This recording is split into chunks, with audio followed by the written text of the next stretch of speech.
Welcome to another season and episode of Writing on Caffeine, the podcast where you can come along on a journey with a father and daughter as we attempt to write our first novels. I am Jonathan Franzone, and this is my daughter. I'm Ragan, also Franzone. So Ragan, Happy New Year! Happy New Year! This is our third year recording this podcast, our third season, and so we thought we would dig into some New Year's type things. So as we are recording, what are you drinking this evening? I am drinking some holiday blend black tea with half and half in it. Yummy. Mm-hmm. Sounds good. It is. I'm having a little Jose Cuervo margarita. So. It also sounds good. Yes. So the first order of business, we had a goal this past year to finish our rough draft of our novel by the end of 2023. And so, how did we do? We did not. We did not. I don't think we even got halfway there, honestly. No, we're not even halfway through. So that was terrible. One of the things we decided to do was pick some consequences for not completing our novels. So what was your consequence for not completing your novel? So my consequence was derived from the idea that I am not very good at socializing with people. Yeah. And tend to find it less than ideal to socialize with people. You're a bit of an introvert? I'm extremely introverted. And so my consequence was to attend a 4-day sleepaway camp thing that our church is part of. Yeah. Young people camp. Young people camp. So that's happening, I think, 2 weeks. Yay. I'll be gone for 4 days. Out of my comfort zone, out of my own bed, surrounded by strangers. Forced to talk to a bunch of strangers. Should be interesting. Yes. That'd be very good for you. Maybe. Yeah. And your consequence was?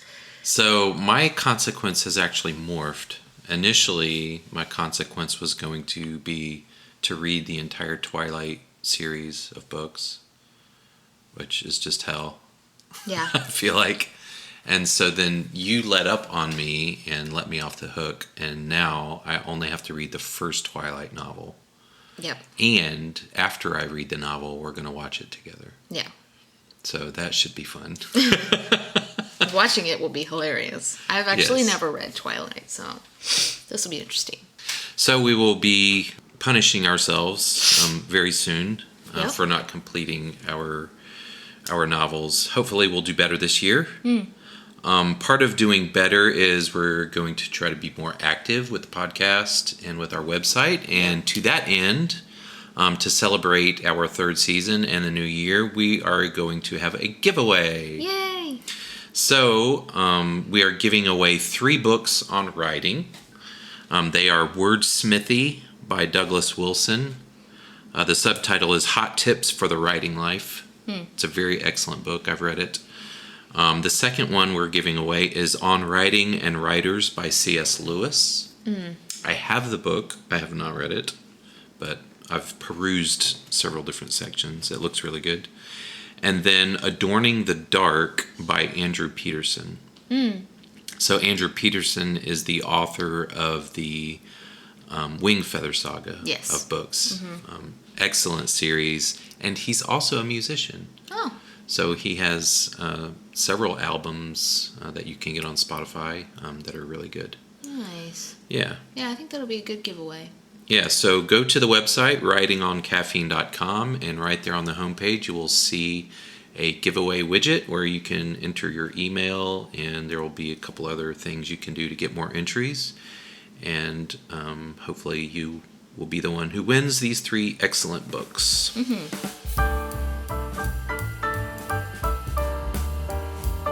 So looking back on 2023 and the previous podcast episodes we have, Spotify has something called Wrapped for Podcasters. And so they kind of give you a summary of the last year in podcasting. Oh, that's cool. I didn't know that. Yeah, it's not super detailed, but it's kind of fun. It's like the thing they do with you. With your music? Yeah, like this is what you listened to this past year. Yeah. So our top episode from 2023 is world building, Yeah. which it seems to be maintaining that spot of the most listened to episode. I like that episode. Yeah, it was a great one. It's episode number 5. If you're looking for it, we published it on December 29th, 2022, so just about a year ago. Mm-hmm. And also, they highlighted the fact that we are a global podcast. We have been streamed from multiple countries. Wow, look at us. So the primarily U.S. Listeners, but also Algeria. Interesting. I'm not even sure I could find Algeria on a map. Thank you to our Algerian listeners. Yes, thank you, that one person.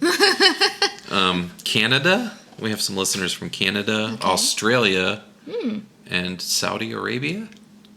Interesting. I'm not sure what the Saudis are finding in common with our writing podcast, but Who knows? welcome to you.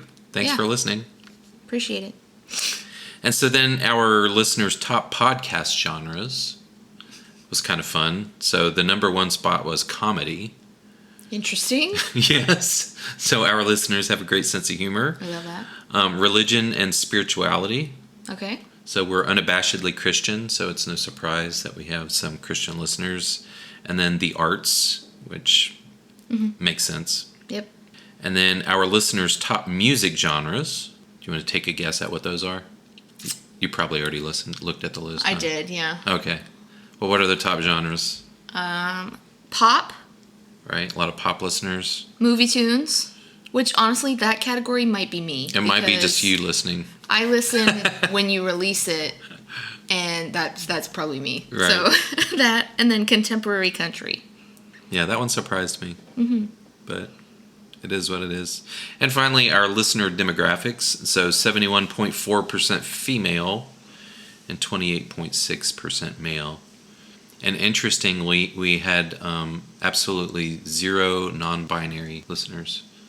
I love that for us. Or non-gender specific. High five. So, high five.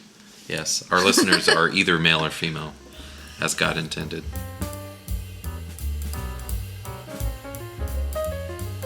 And so that brings us to, this is going to be a really short podcast. I'm sure we could stretch that out for a bit. I got a lot to say. Okay. We'll jump into it. So the feature of this podcast, we wanted to, aside from those few introductory matters, we wanted to have a Dumbledore debate. So Yeah. Dumbledore from the Harry Potter series. You are of the opinion that Dumbledore is not a great guy. He's the worst. He's the worst. And I am of the opinion that he is a good guy. So I will let you state your position first because you probably have a lot more to say than I do. And I'll probably just riff on what you say. Okay. So, First, before I start laying into Dumbledore, I think we should state things that we both agree on. okay. Okay, so we both agree that Dumbledore is a very powerful wizard Correct. and that he is highly intelligent. Correct. Anything else you want to add? Anything else that we feel like we can have common ground on? He has a gray beard. Okay, good. All right. And he likes socks.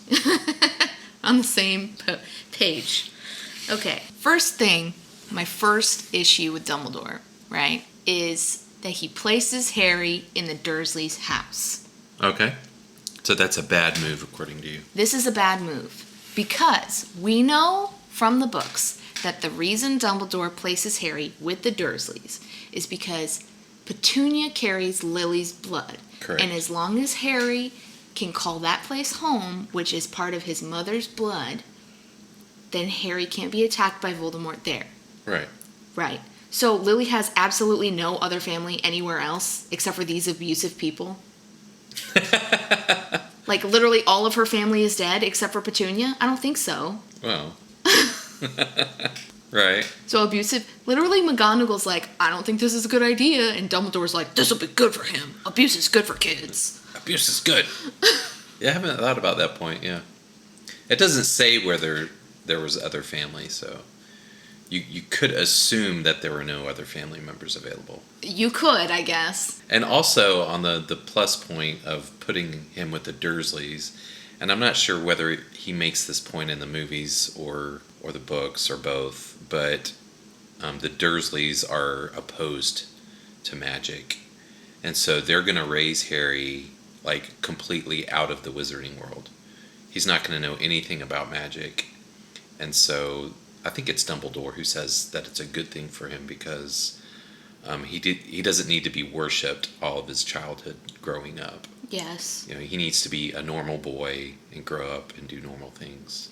I agree with that. I agree not having some sort of hero complex before you get into this is Right. probably a good idea. But there's nobody else. There's nobody else? Dumbledore could have been like, don't tell him he's famous. Problem solved. Also, oh, you said something else. Or maybe there were others, but they were all worse than the Dursleys. Goodness gracious. I know that he wasn't... What was it that you were saying? You were saying that he needed to be around non-magic people? Right. Okay, here's another thing, right? This could have completely backfired on Dumbledore. Oh, yeah. Right? What if, like, instead of, you know, going on to become, like, the amazing person that he was, he went, like, he handled abuse differently and decided to turn his back on the wizarding world because they abandoned him for 11 years. Right. Like, he could have become the, like, Tom Riddle 2.0.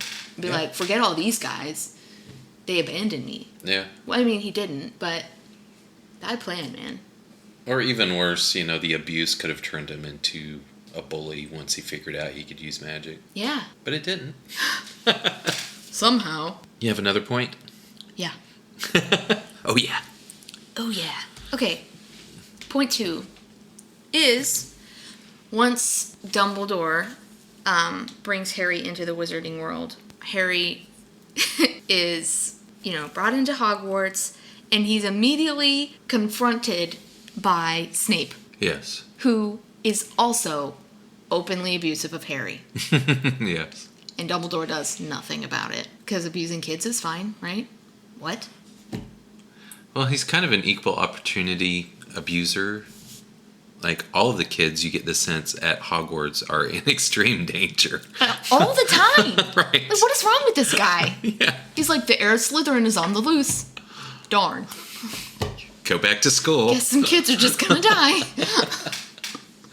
Well, when it looks like people are going to start dying, he sends them home. After 3 people have already almost died. Well, they were just petrified. Oh, if you could see my face, podcast. Okay, here's another thing. During the whole original opening of the Chamber of Secrets, right?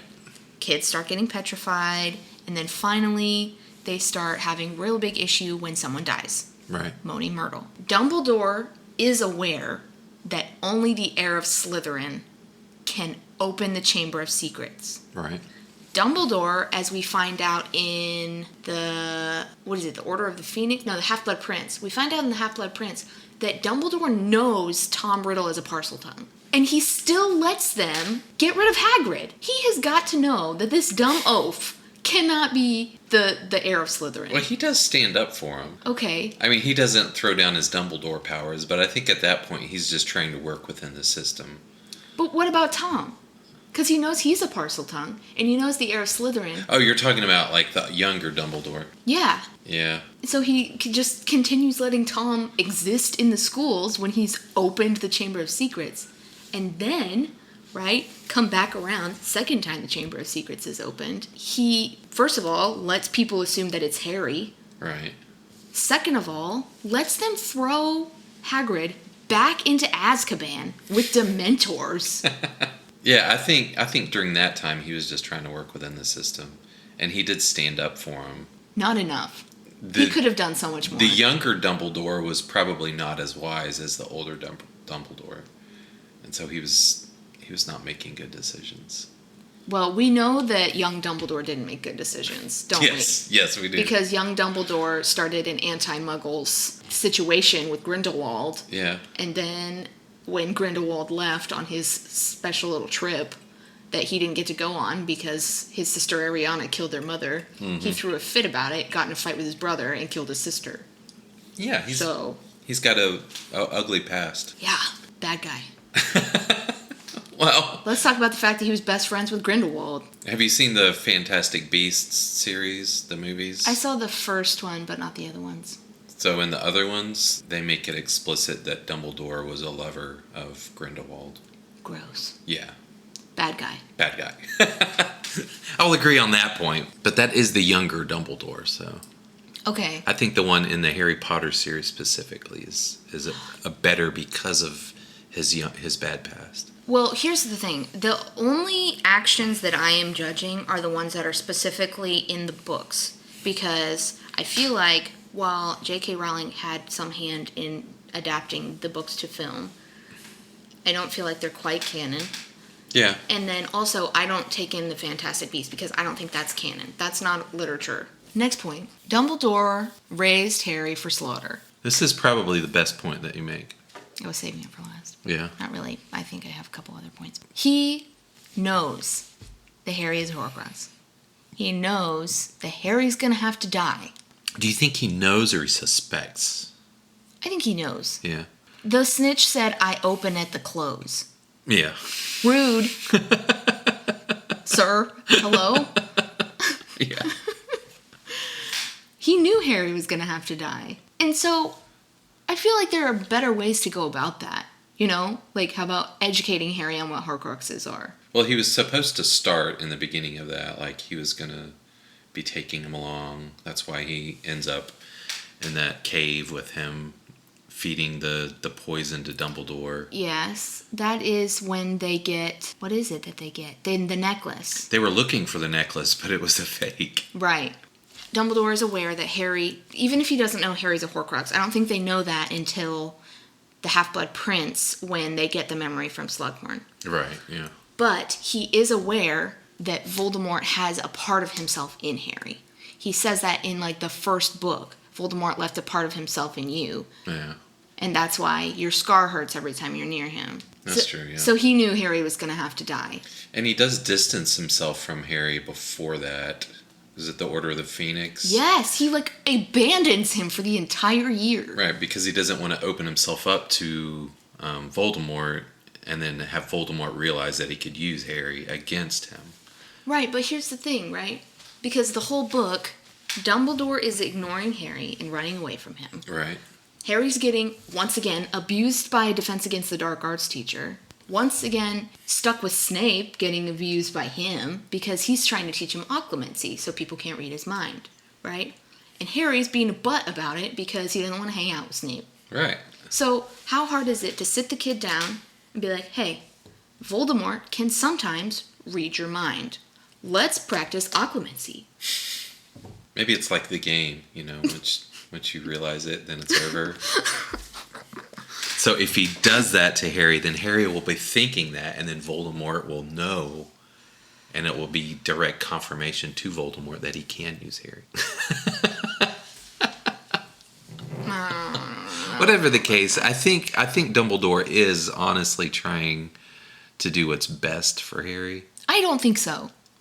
I think Dumbledore is trying to do what's best for the majority of the people. But that's also true. I don't think he really cares about Harry that much, except for keeping him alive long enough to die, because he wants to get rid of Voldemort. Yeah, maybe. I mean, he does want to get rid of Voldemort. That is his ultimate goal. Right, but at the expense of children? Let's talk about another part. During the war, right, when Harry leaves Hogwarts, Dumbledore drafts children into the war. He literally gets a bunch of children to fight a war for him. Which part is this? When they're fighting at the castle. Oh, in the very end, like the Deathly Hallows? Yeah. They don't send kids home. No. They're like, hey, go fight those Death Eaters out on the front porch. Right. Because that's a good idea. What? Well, it's either that or die. Yeah, that's probably not a good look. No, definitely not a good look. And he definitely frequently puts young children in danger by not shutting down schools or not taking care of issues. Yeah, that's true. In a timely manner. Well, if he acted completely responsibly as an adult would, then it wouldn't be a children's book series or young adult children's series. This is true. So part of it has to exist because you need the kids in danger. Otherwise, it's a boring book. Okay, here's another point. Snape comes to Dumbledore and tells him about the prophecy that Voldemort knows about. Yeah. After Voldemort has decided that Harry is the one that is going to bring him down, and not Neville. Once Voldemort has made the decision, right, Snape realizes that Lily is in danger, and he comes to Dumbledore, and he says, "You have to save Lily." And Dumbledore says, "Well, what are you going to do for me?" Right? And then Snape's like, "Well, I'll be a double agent for you." He says, "Okay, I'll keep Lily safe." And he puts the Fidelius charm on their house so that nobody knows where they are. Right. He lets Peter be the secret keeper. First of all, Peter Pettigrew. Yeah, that was a dumb move. Bad plan. Then, afterwards, after he knows that Peter's the secret keeper, Voldemort kills Lily and James. Right. And then Snape comes to Dumbledore. This is something that we see in Snape's memories. Right. Yeah. In the pensieve. Snape comes to Dumbledore and says, "You told me you were going to save her." And Dumbledore says to Snape, "Well, they chose the wrong person to be their secret keeper." Bruh. What? No. Dumbledore's like, "Not my fault." Yeah, why couldn't Dumbledore be the secret keeper? Or why couldn't Dumbledore been like, "You really want this squirrely guy to be your secret keeper? It kind Are of you looks like sure? a rat. This is a bad plan. I really don't think this is a good idea." Right. Dumbledore is not stupid by the time they get to this point. Yeah. Dumbledore is wise when they get to this point. You can tell because he's very powerful and he's like actively working towards getting rid of Voldemort the first time. Yeah. He had to have known that Peter was shady in some way. Yeah. He should have suspected at least. Yeah. That was a bad move. That was a bad move. Okay, I'll give you that one. Poor form. Poor form. Here's another one. This one's kind of minuscule compared to the other ones. The house points at the end of the first year. Yeah. When Slytherin wins, and then he's just like, 87 points to Gryffindor. For no reason. But he did all those cool things.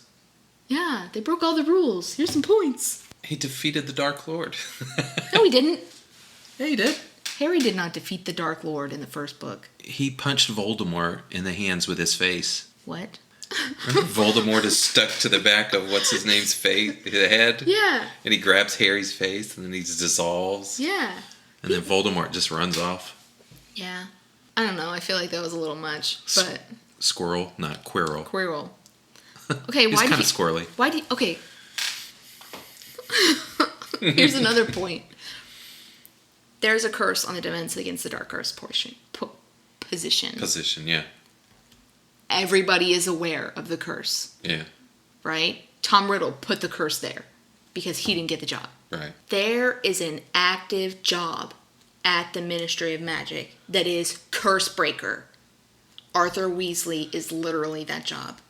Is he? Yes. I didn't know that. Why didn't they break the curse? Maybe it was too powerful because it was Tom Riddle's curse. Dumbledore could have broken it. That's true. Yeah, I don't know. That's a good one. Maybe he knew Snape wanted it so bad, so he wanted to leave it cursed so Snape wouldn't take it. Why would it be bad if Snape had it? Because he might be tempted back down the dark path. I don't know, that's weak. I'm just grasping at straws at that point. Okay, here's my last argument. All right. Dumbledore knows that Voldemort is after Lily and James. Right. They are actively in hiding. Literally witness protection program. Yes. With an infant. And this is the time that Dumbledore decides to say, "Hey, can I borrow your invisibility cloak?" Excuse me? No, you can't. What if they need to escape? They did need to escape. And guess what? They couldn't because they didn't have an invisibility cloak. Yeah. Because Dumbledore was obsessed with finding the Deathly Hallows. Well, they were probably not as important back then. Like, they were important, but not like Harry Potter's parents. I mean, they were Harry Potter's parents, but he wasn't Harry Potter then. He was just an infant. No, but the Dark Lord was specifically after them. Yeah. And Voldemort was after Harry specifically. Yeah. To kill an infant. I mean, it's not good, but he was trying to defeat him, so he needed the cloak so he could try to get the Hallows. For what? I don't know. Because he was a little obsessed from his youth. That's what I'm saying. He's just not... He's very powerful, and he's, like, got a lot going on in his head. Like, it's obvious that he's, like, trying to get rid of Voldemort. But I just feel like he goes about it the wrong ways. Yeah, maybe he's just not, like, good with people. Are you telling me Dumbledore's autistic? Yeah, maybe a little. He's on the spectrum. Oh, my goodness. He's extremely high functioning, though. He's like Elon Musk of wizards. I don't think I have any more arguments at this time. Actually, yes, I do. Because I just thought of one. The Triwizard Tournament. Oh, I was hoping you didn't bring that up. That might be the best argument. Let's play a game called Endangering Children's Lives. Literally, people die.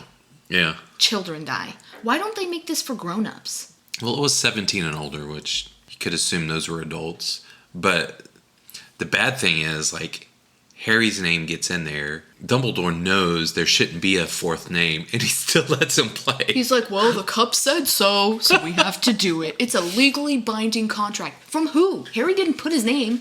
Right, and it's not like it's gonna, like, kill him if he doesn't play or something. Right. So... Or even if it did, he could have said, Harry, you know, you're gonna show up, but you're just gonna sit on the bench. Right, just stand there. Literally, just show up. Show up and do nothing. And he still is, you know, letting the kids participate. Like, yeah. Goodness gracious. Yeah, maybe Dumbledore's not so great. Endangering children. Endangering children. In every single book. Yes. Also, here's another one. In the third year, when they think Sirius Black has escaped, which actually, Sirius Black has escaped, right? He has escaped, yeah. Dumbledore just agrees to let Dementors onto the grounds. Yeah. And he knows they're attached to the Dark Lord. And he knows that they're not going to, like, obey the contract to not get children. Right. They literally start, like, sucking Harry's soul out. On the train. On the train? Before on he gets there. On the Quidditch field? Yeah. Bruh. Tell me, like, some random Hufflepuff didn't get their entire soul sucked out and we just didn't see it. And nobody cared because they were a Hufflepuff. They're just snacking on Hufflepuffs. Left and right. That's their snack time. That does make for a good book. maybe not such a good guy. And maybe that's just the appeal of his character is that he is so powerful, but, you know, because he handles all these things in not the best manner, it does endanger the children. Mm-hmm. And so that's part of the excitement. Like, you have access to the super powerful wizard, but it's not always great. Yeah. Honestly, I think he would have been a better minister of magic than he would have been a Hogwarts headmaster. Yeah, probably. Like, that would have been a much better role for him to go into. I don't know why he ended up... Keep him around adults. Right. Like, keep him... Let McGonagall be the headmistress. Yeah. And let Dumbledore be the minister of magic. That way, the adults do the crazy, dangerous stuff. Mm-hmm. And McGonagall can, you know, take care of the children. Yeah, it's a good point. Yeah. All right. That is my Dumbledore was actually secretly a bad guy argument. Those are really good. Thank you. I have no arguments against.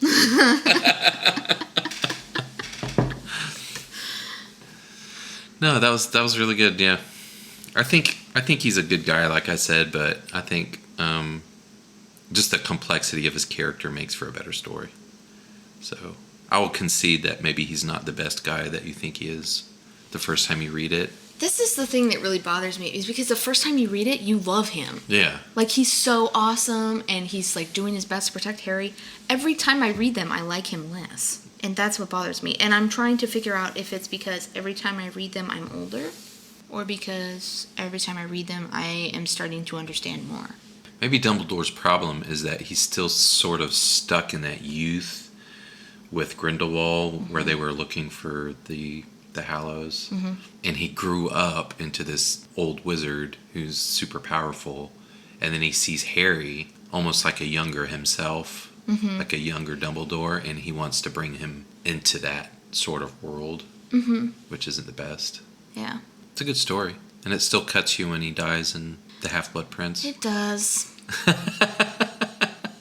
It does. With Harry just frozen, can't do anything about it. I know. So I think that was really good writing on J.K. Rowling's part, which I feel like I could go into a whole nother argument about, like, the inconsistencies and weirdness of the books. Like, there are just some things that don't make any sense. Like, here's a thing that really bothers me, since we're on a slamming Harry Potter situation here. The fact that wands change allegiance every time you get disarmed does not make sense. Because now there's kids, like first years running around Hogwarts, who got disarmed, like in a duel, and their wands just don't work for them anymore. They have to go get new ones? Yeah, that doesn't make sense. What? That doesn't make sense at all. Also, here's another thing that's weird to me about wands. There are curses that are illegal. The unforgivable curses, right? Right. Why don't they enchant the wands so that they're unable to cast those curses? Because that's like the wizard form of big government. You don't want that. They have a wizard Second Amendment. So just letting people run around knowing how to do the killing curse? Yeah, they have a right to bear wands. You have a right to murder people? Well, It's not like it's a protective spell, I mean, it could be. but they're illegal. I mean, If Bellatrix is coming at you, I guess. is anybody going to complain that you offer? No, I don't know. I mean, probably in the, leftist liberal literary world, they would. Like, there's a lot of them, especially in, like, the Doctor Who series, where you can only ever defend by not dying yourself, but yeah, I don't... Lord forbid you cause harm to someone who's attacking you actively. I guess I don't agree with, like, keeping people from protecting themselves. But what about, like, the Cruciatus Curse? Or the Imperious Curse?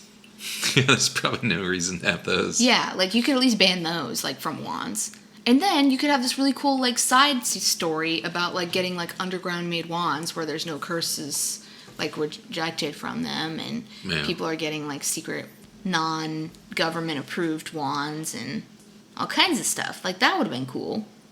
Yeah, you could have, like, shady wand makers slipping in wands that are, like, unlocked. Yeah. Into the general populace, and then they accidentally use them. Yeah. Because they think it doesn't work. Right.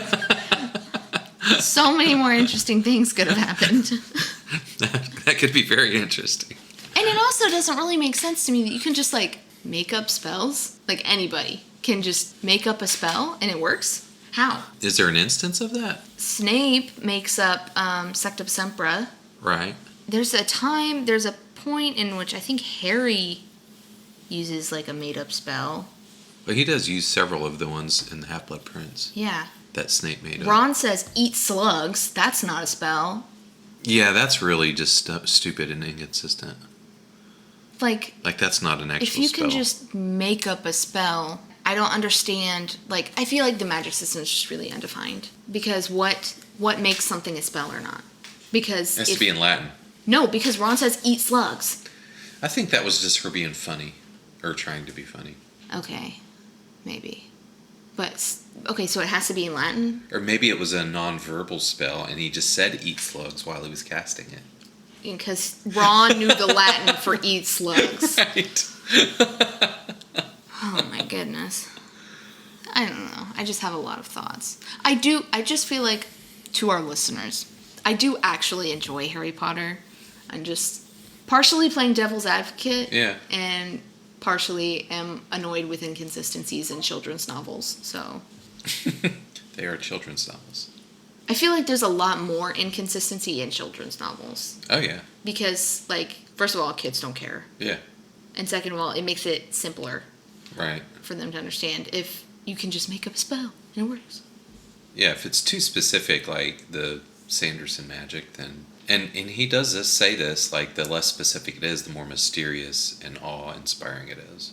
In that sense, it is nice to have a magic that you can just make up new spells. Like, it makes me curious about if she did write it for more grown-up-y type people. How would she define the magic system? What is it about Harry that makes him more powerful than Ron? Like, is it like a level? Like, do you have, like, or is he just powerful because... It seemed just on reading and watching the movies to me that some people just have innately better magic abilities. Multiple people can learn music, but some people are just inherently better at it. Like, they have a natural talent for it. And I think that's the case with Harry and Ginny Weasley. Mm-hmm. And then some people just study a lot harder, like Hermione, which is what makes her better. Right. And then there's just Ron. Can I also say one more thing about Dumbledore? Because I just thought of something else. Absolutely. When Dumbledore dies, in his will, he gives Hermione the book. Right. That has the clue about the Deathly Hallows in it. Yeah, the children's tales. Mm-hmm. The Tales of Beetle the Bard. Yep. He gives Harry the snitch. Yeah. Which has the stone in it. Right. And he also gives Harry the Sword of Gryffindor, which, by the way, he knows is going to get taken away by the Ministry. He just gives it, I think, probably as a clue that you can kill Horcruxes with the sword. Yeah. And then he gives Ron the Deluminator. And when Ron leaves, right, Ron runs away because he gets all butthurt about He thinks Hermione and Harry are hitting it off or something. Yeah. He just gets super jealous. Yeah. But he had been wearing the necklace for a while, and so the spirit of Voldemort gets in you and makes you irritable. Right. So he gets butthurt and leaves, right? And he's got the Deluminator, and he clicks the Deluminator, and he hears Harry and Hermione talking about them, so he knew where to find them again. It transports him back to them. Yeah. He says, I think Dumbledore knew that I would get lost. How rude is that? Dumbledore just assumed Ron was going to get butthurt and peace out? He knew Ron. Rude. If I was Ron, I would be offended. He prepared him for that case. That's good, Dumbledore. He's like, this dude's gonna need to get back because he's kind of a hothead. Rude. Also, I guess I'm coming into your camp. Why didn't Dumbledore do Dumbledore. Why didn't Dumbledore do something about that lady that comes in and takes over? Umbridge? She was the worst. She was physically abusing children. Yeah, why didn't he do something about her? Who knows? Because, goodness gracious. It literally takes an army of children to get rid of her. Yeah. And centaurs. And a giant. And a giant. Oh my goodness. Grumpy. She's the worst. She was the worst. Okay, here's another part that's weird about Dumbledore. In the first book, Dumbledore becomes aware that Voldemort is looking for the Philosopher's Stone. And so Dumbledore thinks to himself, in his big boy, smart wizard brain, you know it's a really great place to keep this? In the school with all the children. And then sets up a bunch of traps that are supposed to let them not be found. That literally children get through. They're 11 years old, and they make it through all of the things preventing them from getting to the Philosopher's Stone. Well, that just makes a good kid story because, kids are great and adults are stupid. I wouldn't knock them for that because that is just good storytelling. It's good. Okay, it's good. From the point of J.K. Rowling, that is a great story. From Dumbledore, this is bad planning. That's true. Let's put the Philosopher's Stone up here with the kids and also tell them not to go to the third floor. Because why? Because there's a 3-headed dog in that room that'll bite your head off. And then a kid goes in there and gets her head bitten off. And what's Dumbledore going to say? I told them not to go to the third floor. It was against the rules. 11-year-olds don't listen to grown-ups. It was a dangerous place. Yeah. It was not a safe school. What about the squid in the lake? Yeah, the huge squid. There was a forest with all sorts of things in it. Werewolves, centaurs, Voldemort. Voldemort. The Quidditch game. How did Dumbledore not know that Voldemort was on the back of Quirrell's head? That is a really good question. I guess Voldemort still had enough power to conceal himself well. I don't know. Maybe Dumbledore just thought it was funny.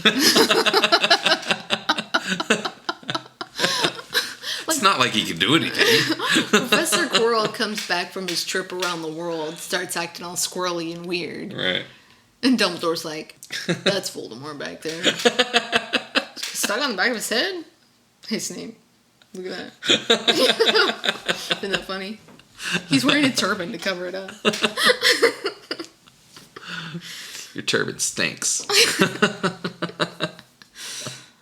I love that in the Philosopher's Stone. There's a scene in the book where it talks about how Fred and George have enchanted snowballs to bounce off of the back of Quirrell's turban. Yeah. And he's running away and they're literally hitting Voldemort in the face with a snowball. They're snowballing Voldemort in the face. That's awesome. Aww. I forgot about that. All right, I think that's all the beef I have with Harry Potter. So, we did make some New Year's resolutions for 2023. I think the main resolution was to write every day. That didn't happen. And to finish our manuscripts, that certainly didn't happen. This year, probably just the same. Maybe not every day, but more. And definitely want to finish the manuscript by the end of this year. Absolutely. In 2024. Are we going to have to come up with new consequences? Yeah. If you don't finish your book by the end of 2024, you have to read the second Twilight novel. Yes. Well, maybe after I read the first one, I'll love it so much that I'll read the second. That would be my punishment. I don't think that's going to happen. Especially after, was that one episode we did, and you were telling me about the love triangle with Edward and Jacob and Bella, and Bella's not even fertilized egg child. Yikes. That's weird. It's real weird. It's real weird.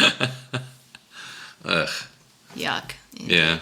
No, I definitely want to finish the manuscript. This past year, I read all of the C.S. Lewis Chronicles of Narnia books.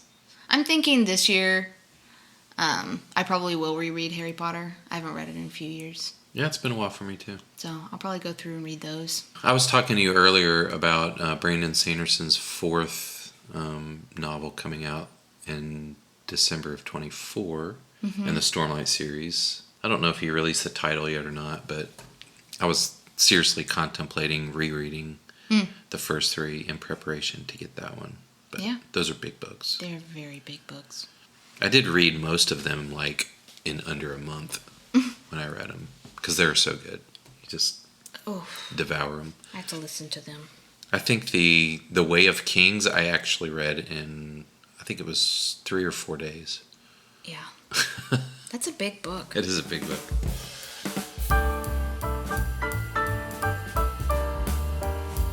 So what are you currently reading or have recently finished reading? Recently finished, I'm sorry, let me pull up my Goodreads here because I read a book called Daughter of the Pirate King by Trisha Levenseller. Arr. It was not good. I gave it 1 star. Ooh, ouch. Coming from you, that must have really stank. It was atrocious.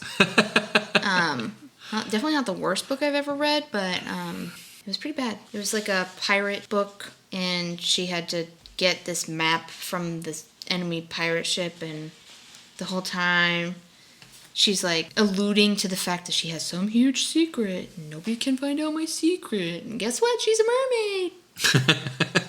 Like that was like the big reveal at the end. Big reveal, she's a mermaid. And literally in the first chapter I wrote a note on my little app that I use to write notes on about books, and it's like page 12, I bet she's a mermaid. So no surprise there. No surprise. I finished reading The Hunger Games again. Yeah. That new Hunger Games movie came out, which I refused to watch, but it got me kind of in a Hunger Gamesy mood. Okay. So I finished that, and it was kind of an annotation read. I'm currently reading The Catching Fire, which is the second Hunger Games book. Okay. And I'm reading The Time of Contempt, which is the second Witcher book. I started reading The Warded Man, but I haven't really gotten very far in that. And then The Return of the Wizard King by Chad Corey, which I'm about like a third of the way through. And also The Hobbit. And also, yeah, well. Sort of. We should definitely finish that one this year. We should. Yes. So, I've only really got 2 books. And full disclosure, we're actually recording this before the new year.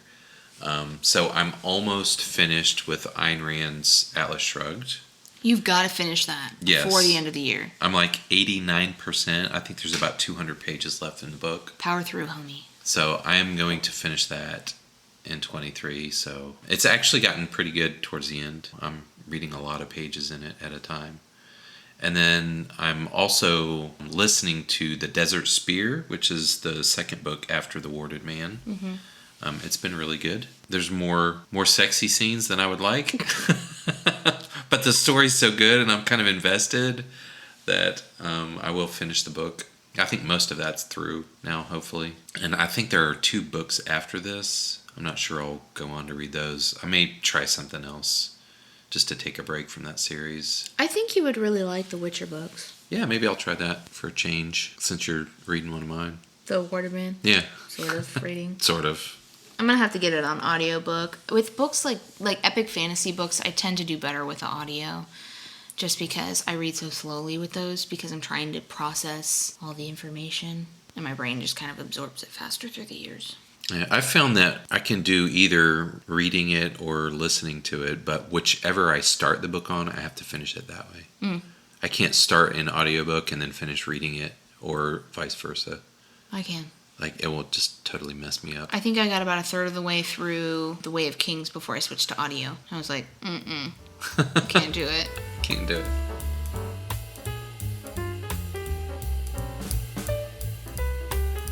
Well, thank you for joining us in this episode of Writing on Caffeine. We hope you'll join us again in 2-ish weeks. Please subscribe wherever you find podcasts. If you are so inclined, leave us a review. 5-star reviews are preferable. And don't forget to enter our giveaway for 3 books on writing. And be sure to visit the website, writingoncaffeine.com, where you can view the show notes and subscribe to our email list so that you never miss an episode. Bye. Bye-bye. What is that? This is a comb. Oh, I thought you had like a cereal bar in your pocket. It's a harmonica. I'm going to play now.